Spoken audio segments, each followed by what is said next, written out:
చందమామ కథ. కూరగాయల గొడవ. ఒకరోజు కూరగాయల రాజ్యంలో అంతర్యుద్ధం ఏర్పడింది. మొక్కల పైన పుట్టే కూరగాయలు అంటే టొమాటో, మిర్చి, బెండకాయ, మిరపకాయ, గుమ్మడికాయ ఇలాంటివన్నీ ఒక జట్టుగా మారాయి. మనమందరం అందం, రంగు, రుచితో వంటలలో ప్రధానంగా ఉంటాం, మనకే ఎక్కువ ప్రాధాన్యం అని గొప్పలు చెప్పుకున్నాయి.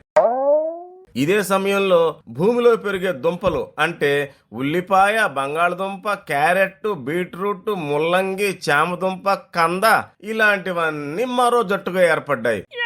మేము బలంగా పెరిగి శక్తిని ఇచ్చే కూరగాయలం, మేము లేకుండా వంటలు అసాధ్యం అని వాటి గొప్పతనాన్ని ప్రకటించాయి.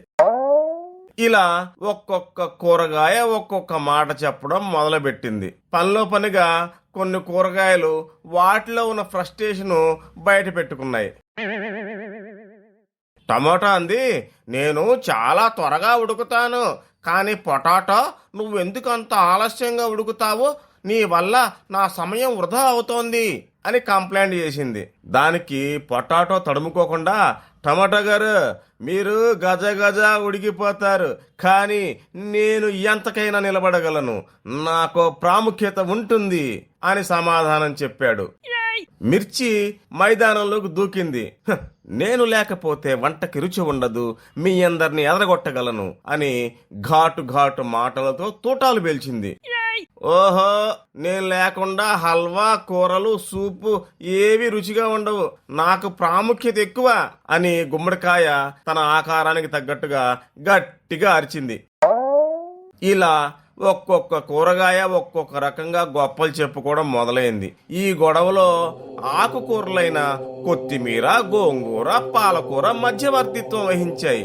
అందరూ కలిస్తేనే వంటలు రుచిగా ఉంటాయర్రా, మనందరం సమానమే అని చెప్పినా ఎవ్వరూ వినలేదు. ఇంతలో పెద్ద యుద్ధం మొదలైపోయింది. కూరగాయలు ఒకదాంతో ఒకటి తలపడ్డాయి. టమాటో పగిలిపోయింది. పొటాటో కాస్త గట్టిగా ఉండడంతో బలంగా తట్టుకుంది. మిర్చి ముందుకు దూకి మిగతా కూరగాయలకు ఒళ్ళు మండేలా చేయడానికి ప్రయత్నించింది. చామదుంప మాత్రం శాంతంగా నవ్వుతూ నన్ను పట్టుకోవడం ఎవరి వల్ల కాదు అని చెప్పింది. బెండకాయ మాత్రం జిగురు జిగురుగా అందరిని ఇరికించేసింది. ఇంతలో కొత్త రకం గొడవలు వచ్చాయి.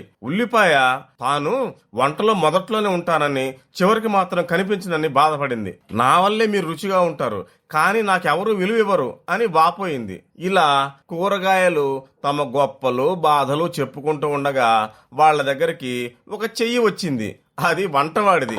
అతను అన్నిటిని పట్టుకొని ఒక పెద్ద గిన్నెలో వేసి ఉడకబెట్టాడు. కూరగాయలన్నీ కలిసిపోయి రుచికరమైన కూరగా మారాయి. టొమాటో, పొటాటో ఒకరి మొహాలు ఒకళ్ళు చూసుకున్నారు. ఇంత గొడవ చేసి చివరికి అంతా కలిసిపోవాల్సిందే కదా, మనం ఎవరం వేరుగా ఉండలేం, మనం వేరువేరుగా ఉంటే కూరలు రుచిగా ఉండవు అని అర్థం చేసుకున్నాయి. ఇకపై అందరూ సమానమని ఒప్పుకొని కలిసి ఉండాలని నిర్ణయించుకున్నాయి.